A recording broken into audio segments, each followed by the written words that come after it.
Bien, vamos a continuar con nuestra serie 52 días de Good News o de Buenas Nuevas, una serie que hoy estaría grabando el segundo episodio y que tiene como fuente o base es la reflexión del Evangelio del domingo a la luz de o a la mirada de un laico. Todos nosotros los cristianos estamos llamados a meditar la palabra de Dios. Una cosa es meditarla, recibir en nuestro corazón, y otra cosa es ponernos a tergiversarla o a cambiarle el sentido. Eso no es nuestro llamado. Siempre la voz de la iglesia, la voz del sacerdote, la homilía, hacer acto y presencia en la misa es muy importante.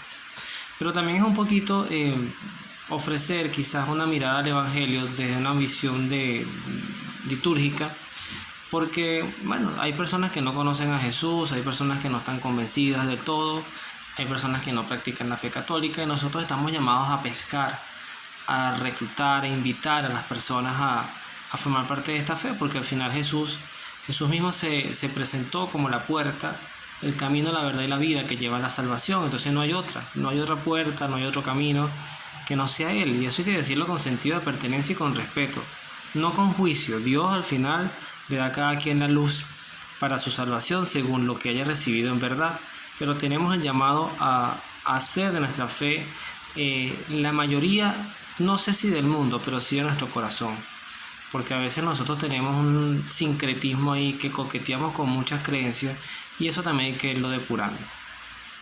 El Evangelio de hoy es muy bonito porque además es continuación del domingo pasado. Lo estoy haciendo para el Evangelio del domingo 3 de septiembre del año 2023. Y el de la semana pasada justamente era cuando Pedro proclamaba en cierta forma su fe, y cuando Jesucristo preguntaba quién dice la gente que soy. E inmediatamente el Evangelio de San Mateo, en ese capítulo 16, introduce esta segunda parte. Y en esta segunda parte vamos a recordar el pasaje donde Jesús ya anuncia, le dice a sus discípulos que Él tiene que ir a Jerusalén, lo cual quiere decir que este ya era como el ocaso de su misión, ¿no? Ya había hecho los milagros, ya había llevado la buena nueva, había convertido a muchísimas personas, había llevado amor, sanación, pero llegaba el ocaso de su misión. Y Él dice que Él tiene que ir a Jerusalén a padecer, a sufrir el desprecio de ancianos, sacerdotes, escribas, y que luego iba a ser condenado a muerte y luego tendría que resucitar al tercer día. Esta última parte quizás no se entendía mucho porque este tema de la resurrección, primero, no era un consenso común entre los judíos. Los saduceos no creían en la resurrección, los fariseos sí. Entonces para ellos, paraíso, reino, Mesías, todo era aquí en este mundo. Hay una ventaja que tiene Jesús, ahí no termina el Evangelio, pero hay una ventaja que tiene Jesús, que Jesús sabía su misión. Por eso a mí esas tendencias que dicen que Jesucristo no sabía quién era y luego en el bautismo se iluminó y sabía quién era, yo no las compro. Porque Jesucristo desde muy niño, cuando se queda en el templo predicando y se le pierde a José y a María, Él reconoce claramente que Él estaba en las cosas de su Padre, ¿okay? Y además, el mismo Simeón, que fue aquel sacerdote al cual María presenta al niño, él ya ve en el niño al Mesías. Dice: ahora ya puedo morir en paz porque mis ojos han visto al Salvador del mundo. Entonces, había muchas señales donde Jesucristo además no podía perder la conciencia de quién era, porque sería un Dios que interrumpiría en esa línea de tiempo eterna, en ese eterno presente, interrumpiría su propia noción de divinidad. O sea, hasta el Padre, el Espíritu Santo, que plenamente son Dios, y un Cristo que sí fue, después perdió la noción y después la encontró. No, eso no existe en Cristo. Una cosa es la humanidad de Jesús, que ciertamente se anonadó al punto de que fue creciendo y fue iluminando su entendimiento a razón de su propiedad. O sea, Él se encarceló, por así decirlo, en nuestra humanidad, pero sin perder su noción divina. Por lo menos así lo entiendo yo. Entonces, claro, a Cristo, al saber su misión, y aquí lo deja muy claro, o sea, no es que Cristo, me traicionó Judas. Fíjense que inclusive en la última cena Él dice: uno de ustedes me va a traicionar, y esa traición ya había ocurrido, pero no se había consumado. Entonces Cristo lo podía ver todo, Cristo lo sabía todo, como le dijo a Natanael, que era Bartolomé, cuando tú estabas en la higuera orando, y ya yo te vi, y ahí fue cuando Natanael dijo, wow, veo que tú eres un profeta, que eres un hombre de Dios. Entonces es importante para nosotros los cristianos conocer que todos tenemos una misión. Cristo sabía cuál era la suya, pero en cierta forma tú y yo también tenemos unos signos de saber cuál es nuestra misión.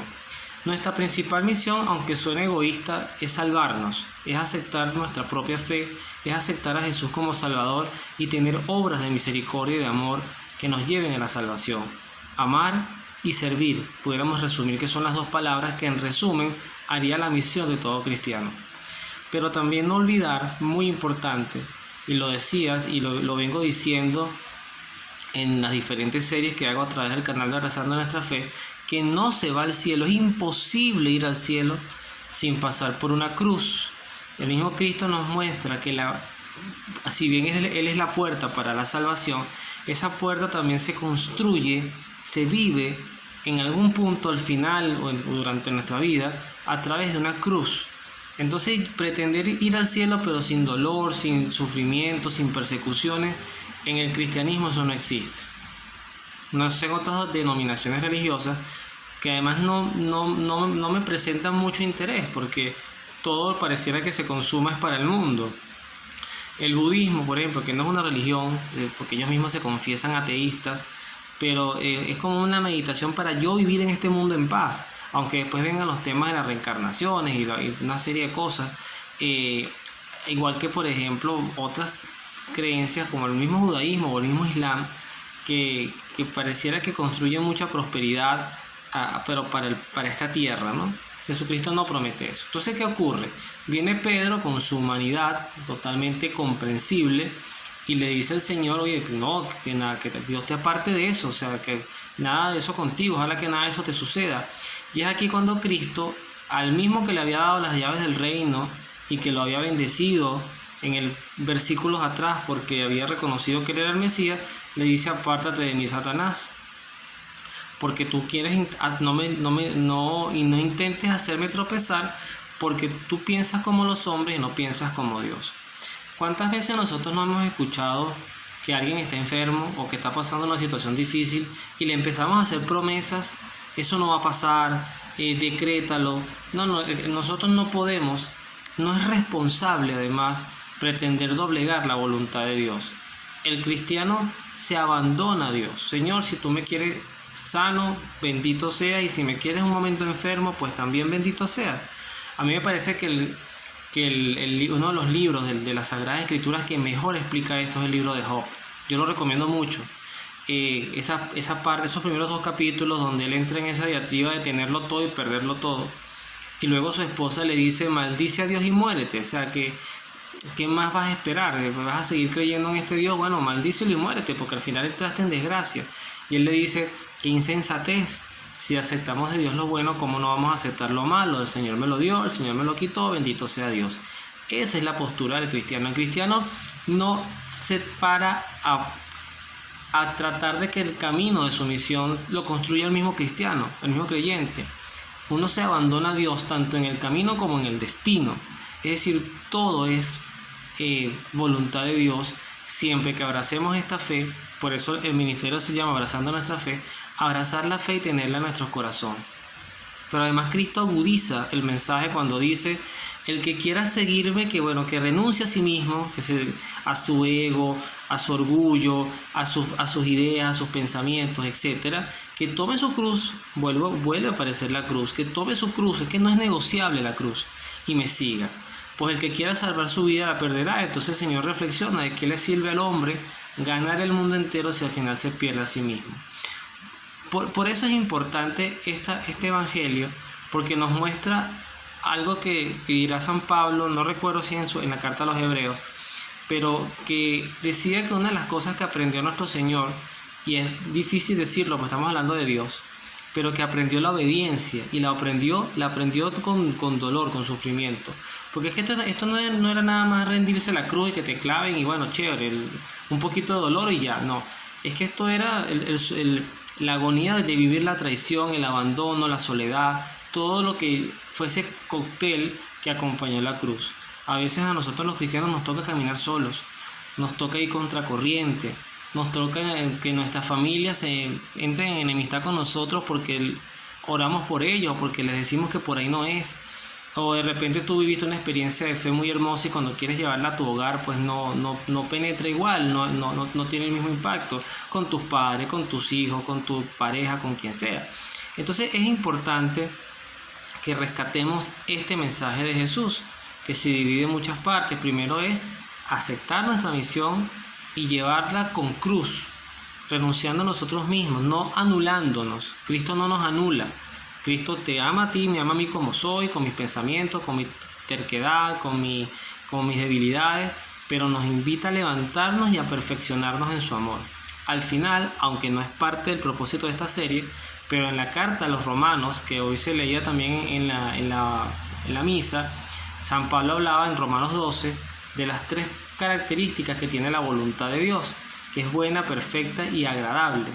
Es decir, es lo que Dios ve bueno, lo que Dios quiere que seamos perfectos, aunque esa palabra a muchos no les guste, pero siempre anhelar la perfección, y lo que agrada a nuestro Señor, no lo que te agrada a ti, lo que me agrada a mí, es lo que agrada a nuestro Señor. Y Dios nos va puliendo, nos va construyendo, nos va moldeando, hasta que al final seamos la mejor versión de nosotros mismos. El potencial de santidad que está depositado en ti, está depositado en mí. Entonces yo creo que es importante tomar en cuenta esto, que en un momento podemos ser alabados y en otro momento que Cristo nos diga: apártate de mí, Satanás, porque tu manera de pensar no es la manera de pensar de Dios.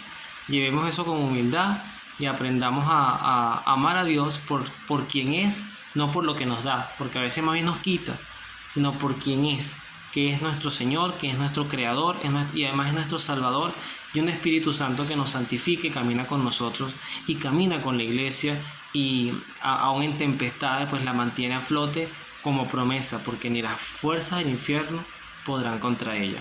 Que Dios los bendiga, nos vemos en la oración.